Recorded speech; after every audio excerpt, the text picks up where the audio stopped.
on the season. Now, earlier when we were over with our good friends over at Service Hawk, again, I'm very sorry about the audio. We'll get that cleaned up on our end.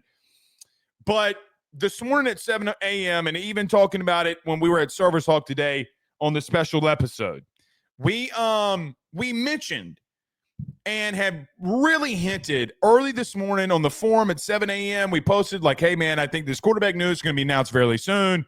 I think that Garrett, I lean to Garrett coming back. And then Garrett posts on social media, he posts on his Instagram around 9 a.m. And in that situation, I was like, okay, everything's been smoothed out. Everything's been worked out. And things that I'd already heard from some people was that Garrett was going to be returning. Let's talk about him returning. Let's talk about positives. Let's talk about things he's got to work on. No negatives. Because God forbid I say he's got to work on turnovers, which we're going to talk about here tonight. You guys think I hate the kid. Here's the thing. The entire offseason for Garrett Nussmeier is going to be one big offseason in the sense of the hype that he is going to garner for the Heisman Trophy. Whether you like it or not, do you think that he can win that award or whatever? When a quarterback like him, who has a season where potentially he's going to have, let's just say at minimum, I'm going to give him 2 touchdowns in the bowl game, has 28 passing touchdowns. He runs for 3 more. There's going to be a lot of buzz around Garrett when he returns. You know everything about him because you had a whole season of him the year before. Garrett's got to go to work. And I hope in year 2 under Joe Sloan, if that's where you want to go, that things can be worked out. But I think that you're in an interesting situation here. You as an LSU fan know that when this man, Joe Burrow, and Jaden Daniels came back for their second year, something special happened. Now, in the first time in that rendition, Joe Burrow met a guy named Joe Brady, and, well, you recruited really well at wide receiver, and something absolutely incredible took place. Jamar Chase and Justin Jefferson, who ironically are number 1 and number 2 in yards, receiving yards in the NFL, they came back and they were with Joe, and they were also ready to go with what was the Joe Moore Award winning offensive line. And I still think it was the best LSU offensive line, whether y'all want to admit it or not. If you disagree with me, I can really pull that up. But Garrett coming back, the question will be from us, hey, man, and it's going to make national headways. Hey, man, we've seen the last pair of quarterbacks that came back as a starter back-to-back seasons, what has happened here. It's going to be a massive talking point. It's going to be on all of the articles that you see. I am warning you that you're going to get Nussmeier Heisman fatigue. But it's going to happen. And, you know, if it wasn't for our good friends over at Bet Online, I had a little chit-chat with them today, and I just sat there and I asked them, I was like, look, I have a pretty good idea that Garrett Nussmeier is going to be returning. And before I can even ask him about the Heisman, they said he's going to be in the top 3 to 5, probably and more than likely coming into the season when it comes to Heisman consideration in the early, was it plus minus or the minus 100, the odds. There you go. The odds. He's going to be in the 3 to 5, says Dave and all those guys over at Bet Online. But let's talk about the positives. Listen, you know and I know that there were many times throughout the season, whether it be Ole Miss, whether it be some of those throws against Arkansas, hell, the last game that we saw Garrett Nussmeier against Oklahoma, which was a top 15 defense, there are things that Garrett can do when throwing the football that are immaculate. Very few human beings on this planet can make some of the throws that Garrett has made and that we've seen him make. That is 1,000% true.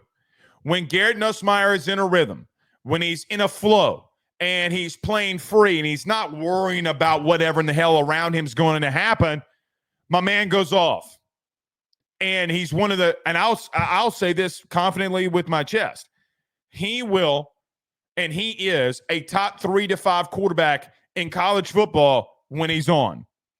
You don't throw for 3,700 yards without having and being on one in multitudes of times throughout the season. But Garrett does need to get to work on a couple of things. And we'll mention those in just a minute because all you think I hate the kid. I don't. I promise you I don't. Maybe one day when it's all said and done and everybody can know the truth, we will all have the conversation. I promise you I don't hate Garrett. But some of the throws that he's going to make is going to be immaculate. I wonder what it's like with him in a second year with Aaron Anderson. I wonder what it's like with him in a second year with Xavier Thomas. I wonder what it's like if you go and get a kid from the portal like Barian Brown. We'll have to wait and see if he comes here, and we'll have those discussions then. I think about Chris Hilton. Man, can Chris Hilton stay healthy? The greatest story that you could have, one of the best stories that you could have all of next year would be Chris Hilton, man. You know what? We saw flashes of greatness for him. We saw the Oklahoma game where he runs a post route. He runs a fade route, and he's not jumping up in the air at bad times, and he's catching the ball in the end zone. Bang, tutty. God, if he could stay healthy, what is the ceiling for a guy like Chris Hilton? What is that ceiling? What is the ceiling now with a guy like Garrett, who not only goes into a second season as a starter, but him and Chris have been around each other for a long time? What does that connection start to look like? What are you going to add at receiver around that? Can one of these young bucks step up? What happens with a speedster like Jelani Watkins? What happens with a speedster like Aaron Anderson, Xavier Thomas, Chris Hilton? And, guys, if you do land the wide receiver from the transfer portal in Barian Brown, here's one thing that no one can deny you. You got speed, and you have world-class speed. Let's look at it. Guys, Chris Hilton is a Blazer. I'm just going to hypothetically just play along with me. Let's just say if he can be healthy for the first time. I put Chris Hilton in bubble wrap all offseason. I put him in bubble wrap. Nope. Not doing nothing. What is it like with a guy like Aaron Anderson, who we just saw take a 100-yard kick return for a touchdown? That when Garrett went out, Aaron Anderson was the one that delivered for you and kind of kept you in the game until Garrett came back. What about a really good shifty guy like Xavier Thomas? It makes you start having questions about, man, can I feel confident about where this passing game can go? Because, man, when you have that many reps in live games with 3 receivers, something special can happen. We've seen it. We've seen it twice. We've seen it twice in the last half decade. Now, I don't know if Aaron Anderson is Justin Jefferson. I don't know if Chris Hilton can be Jamar Chase. I don't know what I don't know. But I know that there's a history here. I know that there's a history that when we look at teams, something like this, something special happens. I hope that's the case. I hope that's the case. Garrett's going to have some interesting things to work through this offseason because one of the negatives that I have on Garrett has absolutely zero to do with Garrett. Actually, 2 of them. Who's going to be along his offensive line? Are you replacing 4 out of 5 starters? And DJ Chester, well, he struggled this year. Are you going to grab some offensive linemen out of the transfer portal?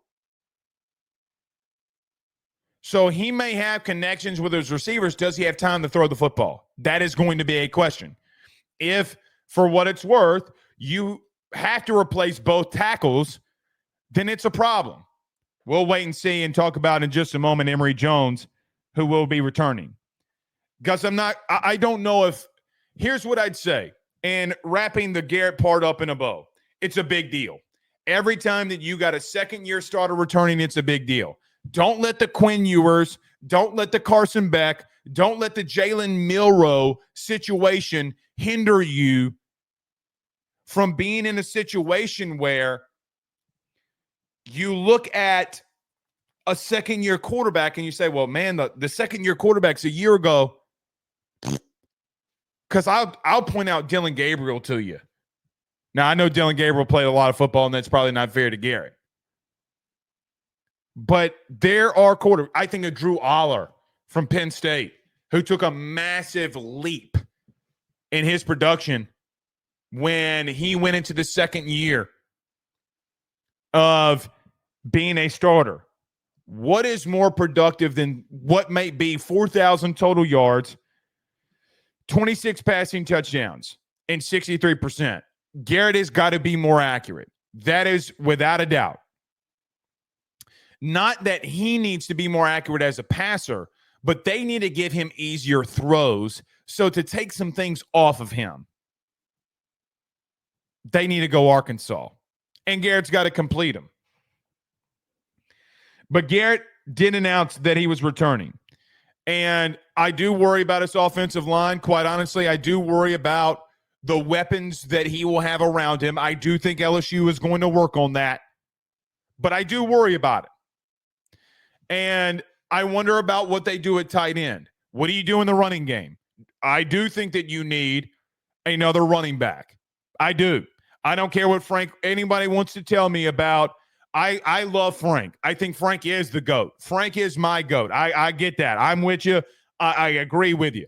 You need a running back on 3rd and 2 that you can go bowling through the defensive line. Now, we talked about the Russell kid from Arkansas, and I said, hey, I came out, clip it if you need it, but I came out and said, hey, I don't know. I have no idea if LSU is going to even contact this kid. He goes in the portal, goes back to Arkansas. You need a portal running back, I promise you. And you're going to have room to go get a portal running back. You're going to have the room. But I can make an argument of potential. Can Chris stay healthy? It's a massive if. It's a massive if. Who's going to be the other wide receiver that really helps you? Do you want to put somebody above Chris? Do you not want to take the risk of relying on Chris? Is there one of these freshmen that haven't hit the portal that you think can play? That is the question. But you add in a guy like Harlem Berry. You got Caden Durham coming back. What can your offensive line be? That is going to be a big deal. Now, before we move on Garrett, I have literally used about 18 minutes to talk about how I think that he has the chance to take a massive leap. I trust in that. College football teaches us that. Garrett's got to get to work in the offseason. It's got to.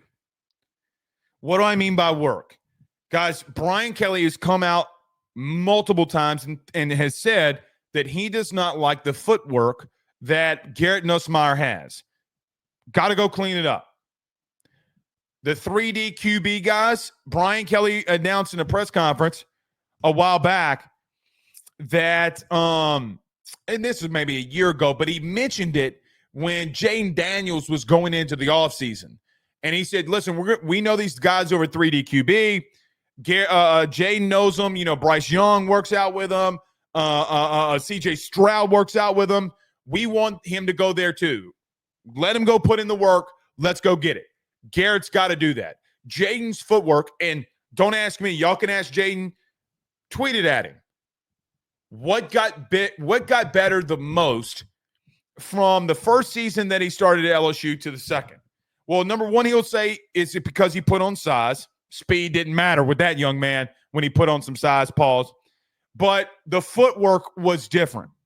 And I think Garrett has got to put in that same work. Got to put in the same work. This is your money year. Now, I know you're technically getting probably paid from that collective. I have no idea. But this is your real money year. Are you going to be an NFL quarterback year? Guys, the turnovers have got to be more limited. He's got 16 turnovers on the year. And some of those turnovers are not on him. A lot of them are. Some are on the offensive line because he's getting pressure and he fumbles. Because if you can't, this is how I feel. A lot of you hate me for saying this. If he cannot work on stopping turning the football over, then when you do that and you do that against good teams, you lose football games. You lose football games. It is as simple as that. A lot of you told me that when Jaden came in 22, like, hey, man, those 10 interceptions are a big deal. It's the same for Garrett. Now, Garrett is much more along in the process as a passer than Jaden was when he came in here. But Jaden he just went to another level.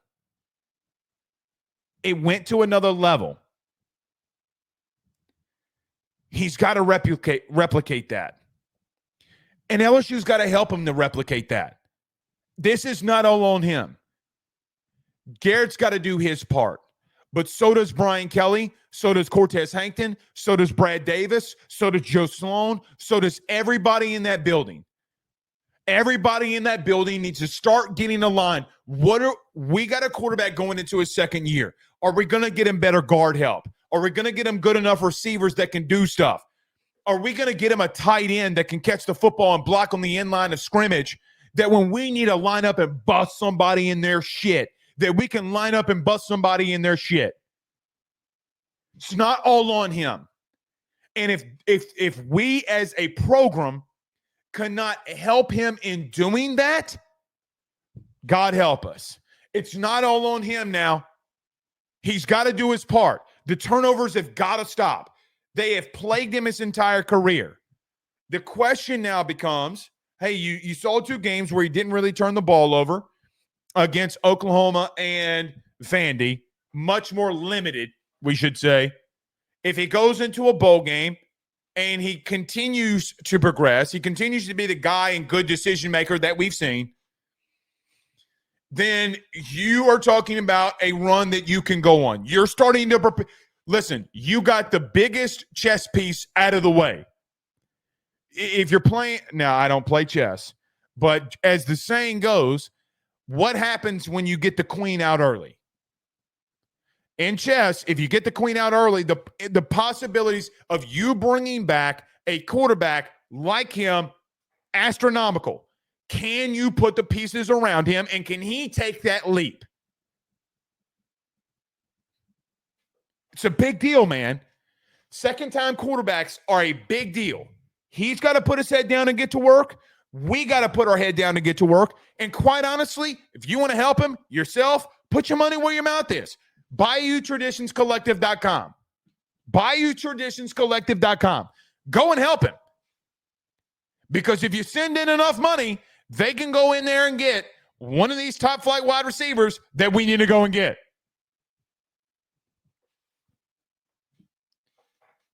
I'm telling you now, listen to your boy.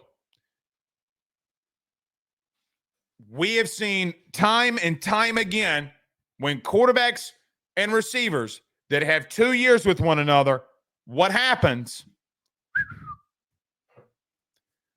Possibilities can be endless. Garrett's got to work on better decision-making. He's got to know the coverages better, protections better. He's got to – him and DJ Chester have got to be together damn near inseparable too. They got to see the game the same. If they can't connect and they can't, like, put your personal shit aside. Put your personal shit aside. Let's go get it.